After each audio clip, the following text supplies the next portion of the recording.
지금 이 순간에도 전 세계 어딘가에서 누군가는 부산행 비행기 표를 검색하고 있을 겁니다. K-팝 때문도 아니고 드라마 촬영지 때문도 아닙니다. 그냥 걷고 싶어서요. 골목을 걷고 시장을 걷고 바닷가를 걷다 보면 뭔가 달라도 다른 게 느껴진다는 소문이 여행자들 사이에 퍼지고 있거든요. 오늘 소개할 프랑스 커플이 바로 그 소문을 직접 확인하러 온 사람들입니다. 두 사람 모두 직업이 여행인 유튜버들인데요. 지금까지 수십 개국을 걸어다니며 각 나라의 실제 일상을 카메라에 담아왔습니다. 그런 두 사람이 이번엔 부산을 골랐고 3박 4일 내내 관광지 대신 현지인 골목을 파겠다는 원칙을 세웠는데요. 그 원칙이 첫날부터 산산조각이 났습니다. 골목 하나를 걷기도 전에 이미 카메라를 멈출 수밖에 없는 장면들이 쏟아지기 시작했거든요. 부산을 처음 소개하는 장면에서 이 커플은 파라다이스 같은 해변과 고층 빌딩이 공존하고 사찰이 바닷가 바로 옆에 있으며 문화적인 것들이 넘쳐나는 도시라고 말했습니다. 잘 알려지지 않은 진짜 부산을 직접 보여주겠다고 선언했는데요. Mélange entre les plages paradisiaques et des buildings, mais genre de 100 étages, c'est un truc de fou. C'est vraiment, il y a plein de choses aussi très culturelles avec des temples au bord de l'eau, plein de petites promenades. Et là, du coup, on avait passé 3 jours. 수십 개국을 다닌 여행자가 도시를 소개하는 방식은 보통 이렇지 않습니다. 명소를 나열하거나 유명 음식을 소개하는 게 일반적인데 이 커플은 시작부터 달랐습니다. 해변과 빌딩과 사찰이 걸어서 닿는 거리 안에 전부 있다는 것. 이 조합 자체가 이 세상에 없다는 걸 두 사람은 이미 알고 있었던 겁니다. 3박 4일 일정을 시작한 두 사람은 첫날 저녁 서면 거리를 걷기 시작합니다. 때마침 연말 시즌이어서 거리 전체가 크리스마스 조명으로 뒤덮여 있었고 그 사이사이로 포장마차들이 즐비하게 늘어서 있었는데요. 이 광경을 처음 본 두 사람은 한국에선 크리스마스가 미리 온 것 같다며 길거리 어디서나 음식 포장마차가 있고 진짜 모든 게 넘쳐난다는 말을 쏟아냈습니다. 파리 샹젤리제도 독일 크리스마스 마켓도 전 세계적으로 유명합니다. 하지만 그 거리들에는 결정적인 공통점이 있어요. 특정 구역을 벗어나면 평범한 도시로 돌아온다는 것. 반면 서면은 어느 골목으로 꺾어도 이 에너지가 끊이지 않습니다.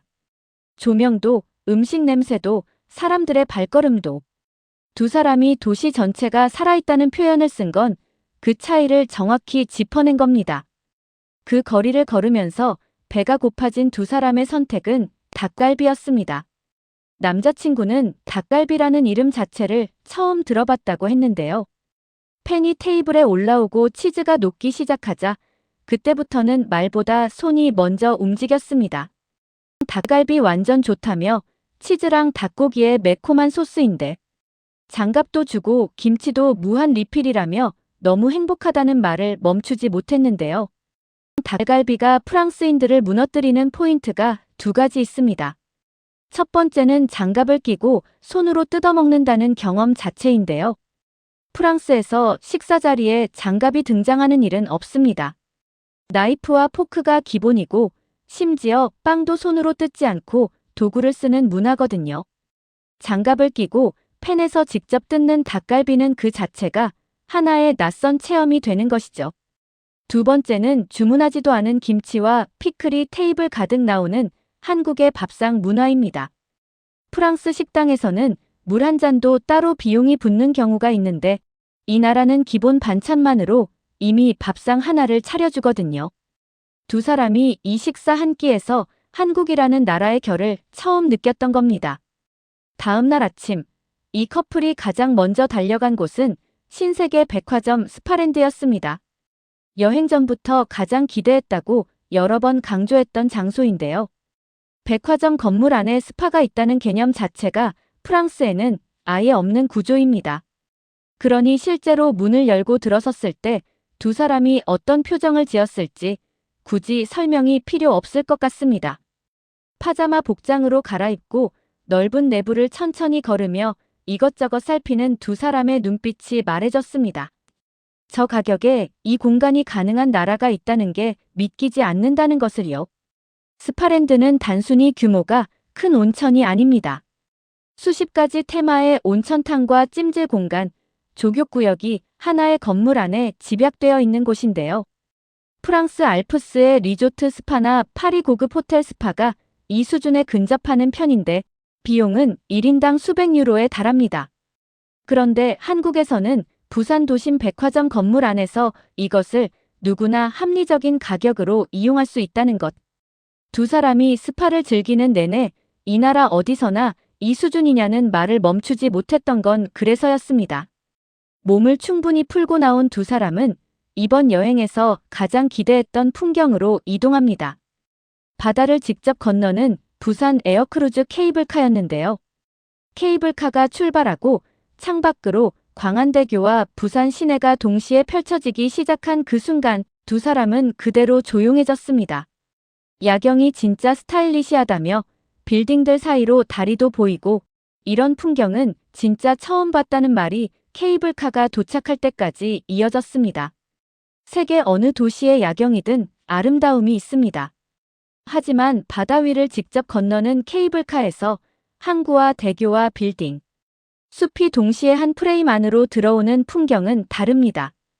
부산의 지형이 만들어낸 조합인데요. 산과 바다와 도심이 이렇게 가깝게 맞닿아 있는 도시가 전 세계에 몇 군데나 될까요?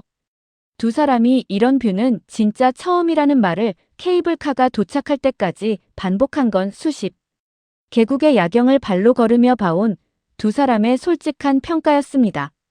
그리고 여행의 마지막 밥상은 해산물 바비큐였습니다. 조개와 생선이 가득 차려진 테이블 앞에서 기대에 부풀었는데 뜻밖의 등장이 두 사람의 흐름을 끊어버렸습니다. 서빙 로봇이 맥주를 들고 나타난 것이었는데요. 어떻게 먹는지 몰라도 본능대로 구우면 될 것 같다며 웃다가 로봇이 맥주를 들고 오는 순간 두 사람의 눈이 동시에 커지고 말았습니다. 전통 방식의 해산물 바비큐 식당에 서빙 로봇이 자연스럽게 돌아다니고 있다는 것.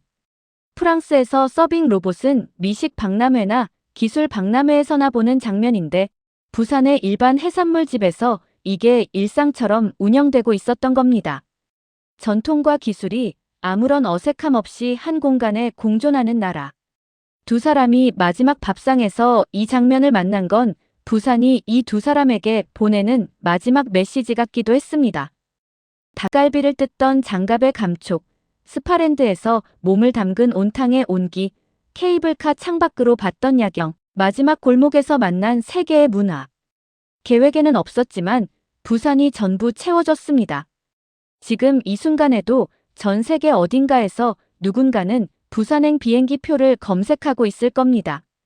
그들이 오게 될 도시가 바로 우리가 매일 살아가는 이곳이라는 것. 새삼 자랑스러워지는 순간입니다.